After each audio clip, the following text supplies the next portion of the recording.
mencoba ya memodifikasi, waktunya masih ada dan tempatnya ada, kami manfaatkan untuk tanam melon. Dan ya alhamdulillah masih diberi nikmat untuk berbuah ya. Ya seperti ini teman-teman. Nah ini. Ya. Ini ada bintik-bintik seperti ini. Ini pengaruh fungisida dan insektisida yang kami semprotkan pada saat masih pentil dulu teman-teman ya. Nah, juga dilema kalau tidak disemprot ya nanti kena jamur membabi buta jamurnya ya. Seperti ini bekas-bekas jamur bun tepung dan juga doni mildew teman-teman ya. Assalamualaikum warahmatullahi wabarakatuh. Berjumpa kembali di channel kesayangan kita, Pak Eko Project. Pada kesempatan kali ini kami mau update perkembangan melon tumpang sari kami ya teman-teman ya. Sekarang sudah memasuki 60 HST.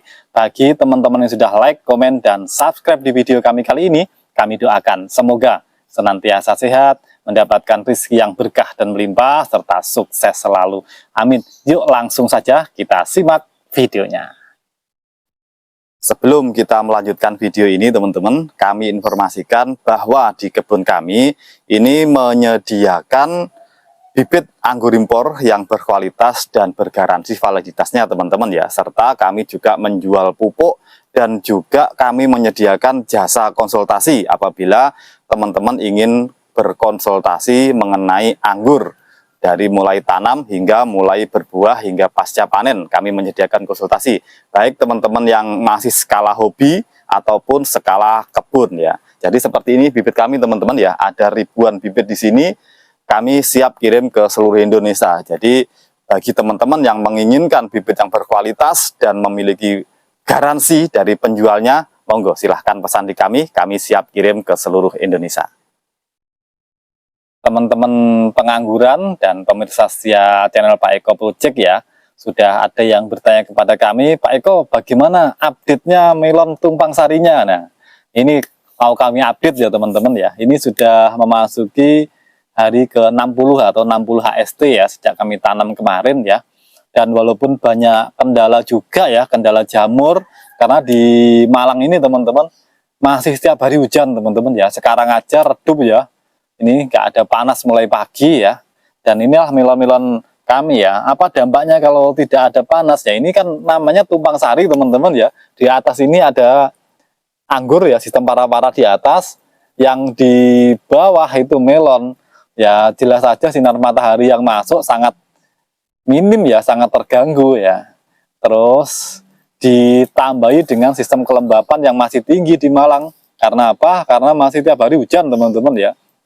Ya, jadi berdampak banyak sekali jamur ya. Karena di melon itu ternyata lebih rentan jamur daripada anggur teman-teman ya. Jadi kalau tanam melon itu harus lebih intensif daripada anggur teman-teman ya. Kalau di anggur bisa seminggu sekali disemprot, ya ternyata melon ini harus 2 kali paling enggak ya teman-teman ya, penyemprotan dalam 1 minggu.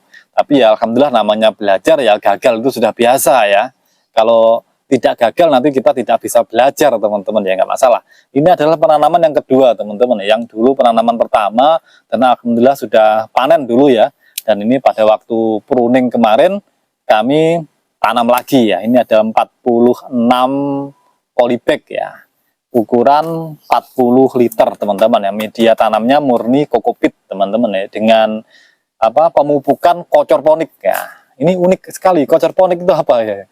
Kocorponik itu ya menggunakan abemik namun dikocor teman-teman ya. Jadi ini ada sistem vertigasi namun tidak kami masuki pupuk ya. Jadi di sini cuma air saja. Ini adalah air teman-teman ya. Jadi ini air murni ya dari sumur yang kami alirkan ke sini dengan sistem tandon.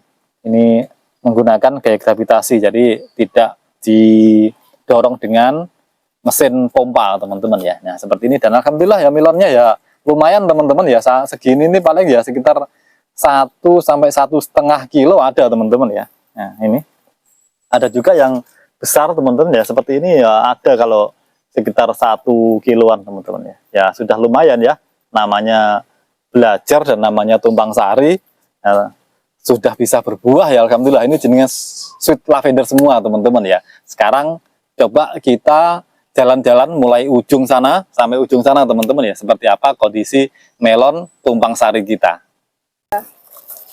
Nah, ini di ujung teman-teman ya, seperti ini. Ini perkiraan kami ya ada ya kalau 1,5 kilo segini teman-teman. Ini netnya sudah mulai terbentuk ini teman-teman, karena masih 60 hari ya. Nah, kalau lancar insya Allah ini sekitar 10 hari sampai 2 minggu lagi ini sudah bisa dipanen teman-teman ya, melon seperti ini. Nah, ini kami pakai daun ini sekitar sekitar 30 ya, 30 sampai 35 daun teman-teman ya. Ini ke sini. Nah, ini mulus sekali teman-teman ya. Seperti ini mulus sekali ya. Seharusnya seperti ini teman-teman ya. Ini ada banyak yang tidak mulus ya. Nanti akan kami jelaskan juga kenapa kok jadi ada yang tidak mulus teman-teman ya. Nah, ini ke sini. Nah, update anggurnya juga teman-teman ya. Ini sudah mulai veresem juga di sini ya. Jenis yang luar biasa sekali ya. Jenis Everest ini sudah mulai merah-merah seperti ini. Mulai veresem teman-teman ya. Ini juga ada yang dompolannya lumayan ini. Sini ya. Nah, ini anggur-anggurnya. Yang di bawahnya melon.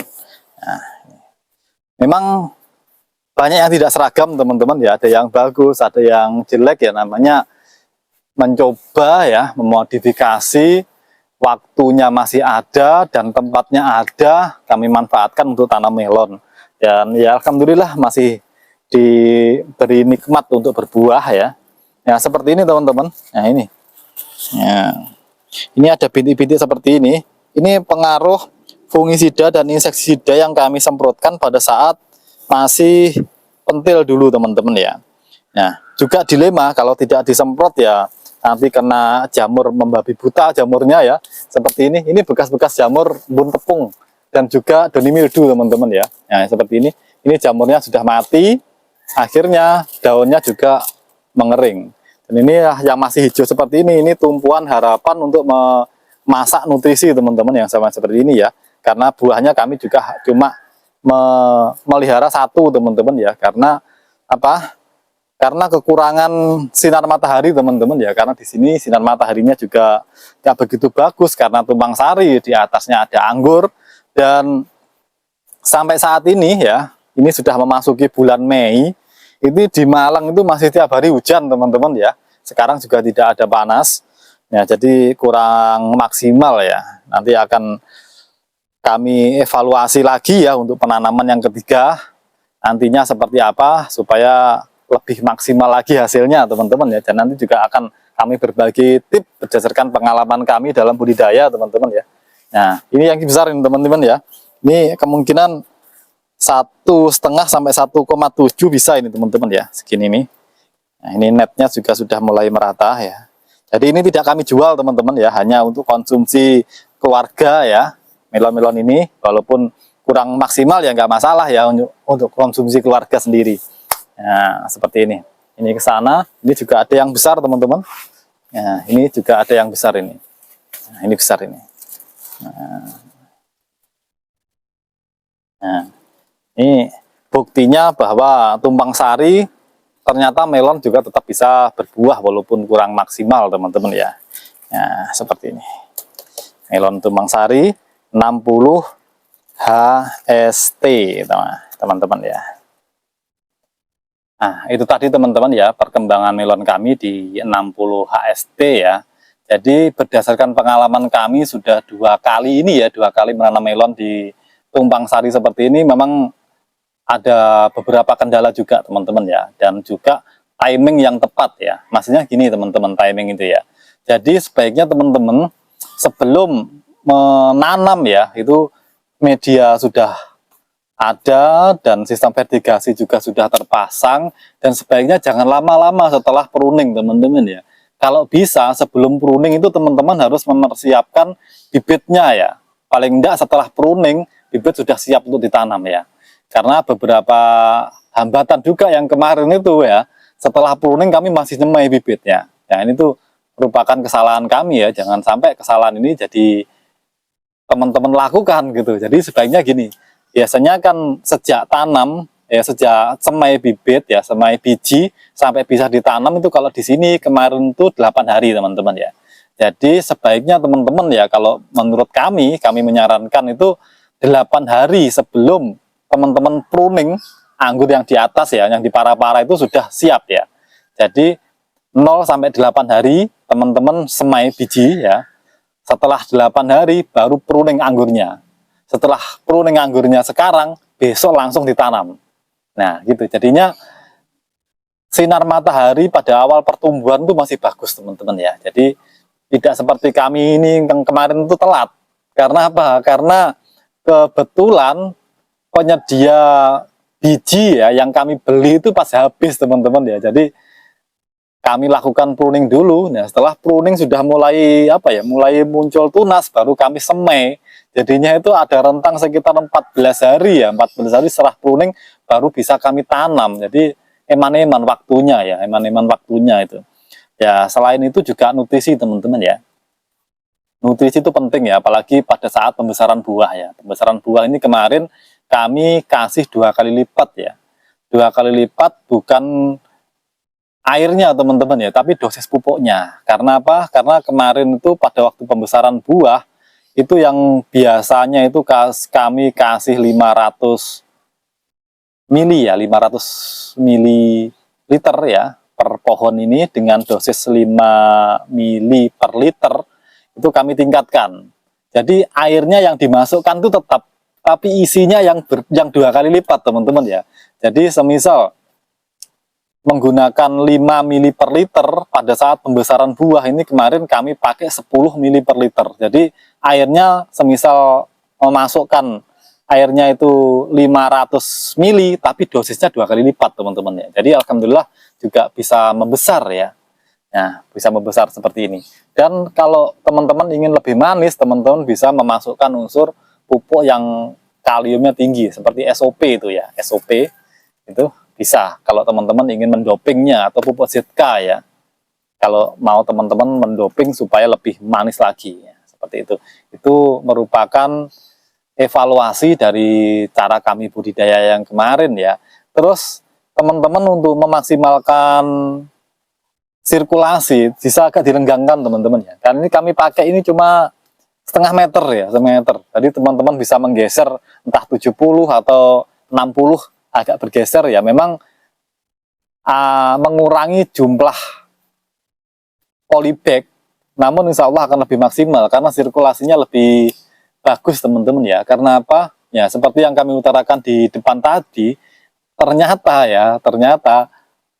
namanya melon ini rentan sekali untuk jamurnya ya. Apalagi di Malang itu sejuk seperti ini teman-teman ya. Jadi apa, beraneka ragam cendawan yang mengganggu pertumbuhan tanaman itu ada di sini teman-teman ya. Termasuk juga jamur doni mildew ya, doni mildew. Dan yang tidak kalah pentingnya itu adalah gangguan trip teman-teman ya. Dan trip itu juga banyak di sini ya. Barangkali di teman-teman juga banyak, itu harus ditanggulangi ya. Kalau kami memakai jenis insektisida yang berbahan abamectin ya, entah itu bermerek Dimolis atau apa, teman-teman sendiri yang menentukan ya, mana yang lebih murah atau apa istilahnya, teman-teman menggunakan pertimbangan yang lain ya. Itu selama kami budidaya. Dan juga air teman-teman ya, air, kalau di sini airnya itu tetap tercuci, jadinya air pagi sampai sore itu netes walaupun sangat sedikit sekali tetesannya ya. Nah seperti ini tetap netes teman-teman ya. Karena apa? Karena dia untuk masa-masa, apalagi masa-masa pertumbuhan, sangat memerlukan air ya teman-teman ya. Dan ini kami aliri ya setengah hari istilahnya ya, pagi sampai sore, walaupun cuma netes tes gitu aja, tapi nggak masalah. Karena kokopit ini kan menyerap air teman-teman ya. Nah itu kiranya yang dapat kami curhatkan kepada teman-teman selama kami budidaya tumpang sari ini teman-teman ya. Semoga bermanfaat. Demikianlah teman-teman video kami kali ini. Semoga informasi yang kami bagikan melalui video kami kali ini dapat bermanfaat dan menginspirasi kita semua. Jangan lupa terus ikuti, pantau, serta dukung channel kami, Pak Eko Project, supaya terus berkembang dengan cara like, comment, subscribe, serta share video kami sebanyak-banyaknya untuk menjangkau manfaat yang lebih luas. Sampai jumpa di video-video inspiratif dari kami berikutnya. Salam satu hobi, salam pengangguran Nusantara, petani muda, mari berkarya. Assalamualaikum warahmatullahi wabarakatuh.